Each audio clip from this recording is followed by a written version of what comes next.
Hey everyone, and guess what's happening? Well, I'll tell you, this is another episode of Rivers Bend. You know, the video series in which we build houses that are kind of totally ridiculous and not really feasible for the time setting of the project, but good grief, do they look good. So, grab some snacks, let's get straight into the more normal episode in a series that isn't exactly that.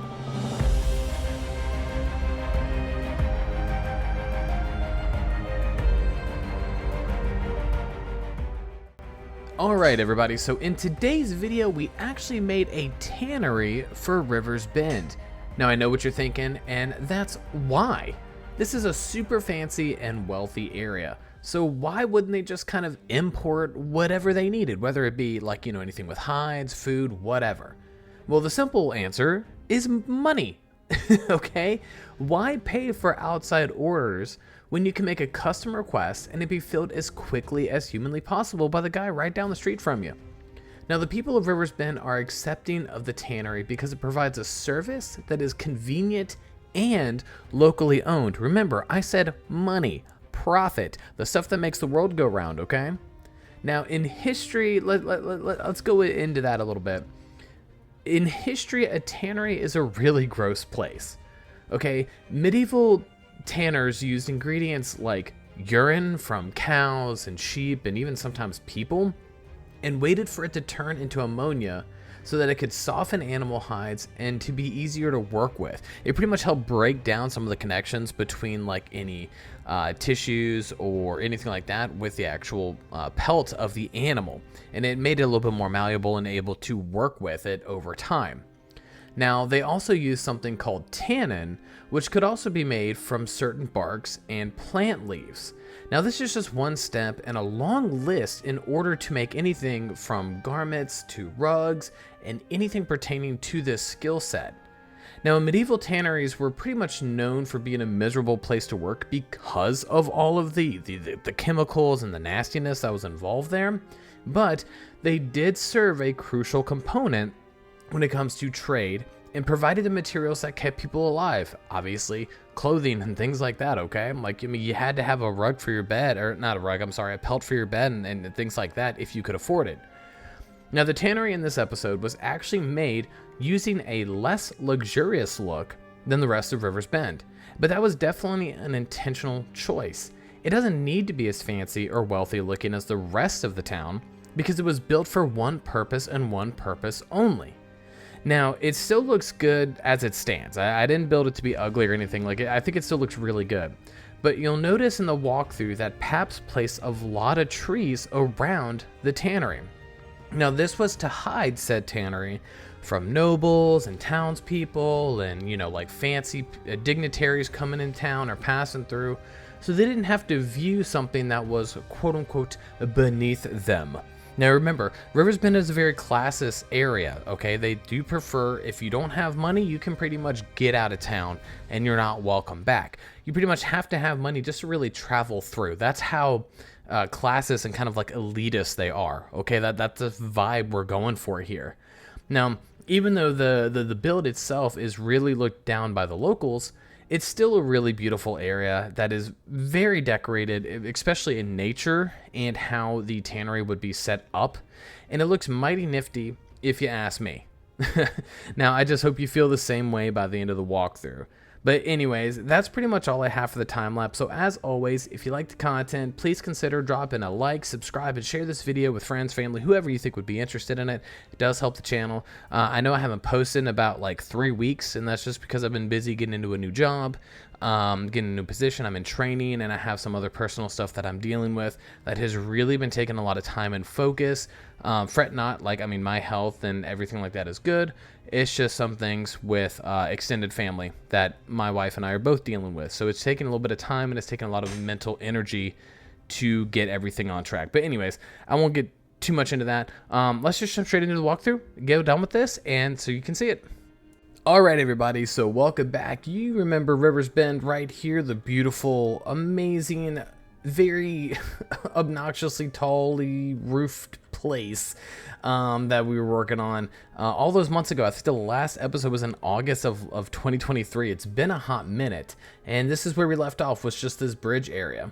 Okay, and we still got some decorating to do, you know, all in this spot. But either way, check this out. This is the tannery, and this is what I was telling you about. Oh my gosh, look. I gotta fix that. Hold on. Okay, so back, and that block is gone. Sorry about that. That was part of my Latmatica stuff for the time lapse and everything. But as you can see here, we have the tannery area, and it's very nice. I mean, you can see it's kind of, you know, tucked away. It's in its own small little spot, but look how gorgeous this scenery is, the greenery, everything here is hand placed, and I think it looks really well. You can see the path goes up to a bridge right there, goes over, but we just have some nice little things, some materials and whatnot. Obviously along the road we got to add that clutter, that the what we're known for here in Elmore is making environmental storytelling really be a thing and really working on these environments, so we take pride in that. But this is the beginning of it, and this is a really cool spot. So this is what I was talking about when it comes to soaking them in, you know, like I said, like the tannin or different types of ingredients to help break down a lot of what's going on here. So this is kind of what we're trying to represent here. So this wouldn't be water, it would be, you know, whatever they're using to kind of either preserve it or to break it down and use it for different materials. Of course, we have a big, like a vat pretty much right there. This is actually part of the western section, well, or used to be part of a western block for Believe, but it does work well in this kind of environment. But we have it here, and you know, there's some old leather, there's some newer leather, kind of just drying out. And this is a really cool spot. Like I said, it makes use of what a tannery would actually be like. So what we're gonna do is we're just gonna go in straight right here, and this is simply going to be a supply area. Now this is a bunch of salts and things like that to help dry out the skin and the pelts as needed. So it's a giant pile of salt. Okay, that's literally it, and it's in this nice little stone building to kind of help preserve it, make sure it doesn't get, you know, too torn into with animals or whatnot. But of course we just have some supplies and some simple stuff, nothing too crazy. I wanted to keep this as simple as possible, and I do think that it came out this way because a storage area would not be that intense, right? Okay, here you can see we have a spinning wheel, and I'm sure you can imagine what might be going on in here, but we're gonna go through this, and you can see we have a small little river, not even really river, just kind of like a divert that they made that cuts through here, and it goes underground out into the ocean as well. But I didn't want it going directly into the main stream, because if you're putting a bunch of dyes and things like that in the water supply and it goes out there, it's going to mess up the fish and the local sea life, and we don't want that because they're going to use that for food and stuff like that. Here we just have another simple area. Once again, same thing we had as last time. Nothing too crazy, pretty straightforward, same thing. But this is the pride and joy of the build, in my opinion. So Paps actually helped me on the interior of this. So this is not only just a tannery, but it's also a dye area as well. You can see here they are soaking. Now granted, this is concrete, I believe, concrete powder. But the idea is like they're actually, you know, creating the dyes inside of here. You can see we have yellow, we have blue. This is, I think, orange. You know, there's some things hanging out to dry, so this is where they can do the rugs and the carpets, things like that, and this adds another layer of complexity to the build. I think it looks really good. You can see here, you know, we have the apothecary sets, but they look really good for dyes and such. This is the old version, that's the new version. Really like the new version compared to the old version, although this does give really good vanilla feels. So anyways, we'll work on that later. And then, like I said, we have the grindstone. So what they would do is they would take, you know, like blocks of materials, and they would use it for the dye, and they would grind it up really good with the power of that moving water, and then they'd scoop it out here and do whatever they needed to do. Here we have a green one too. And you see all these things are hanging from the roof. It looks really good. We have some ventilation as well for the smell. It would be very potent and very strong, but there's definitely some ventilation out there. And then it looks like they have some stuff that they're, you know, gonna scoop up and toss in here to grind up next once that yellow stuff is ready to go. So once again, windows, lots of air space, like I said, to air it out and help those stench and that nasty smell really come out. And I really like how this is open as well.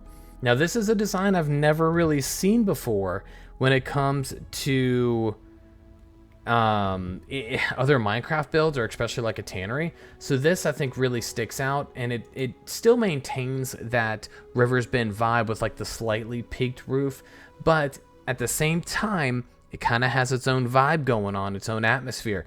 But this is the tannery area, and like I said, I absolutely love it. I think it's a beautiful build. I think it's simple, but it works awesomely, and I just couldn't be more proud of it. There's still some back detailing I want to do, like way back here and all around, but there's some other things we have in store, so I don't want to mess with it too much. That'll probably be coming up on a later episode.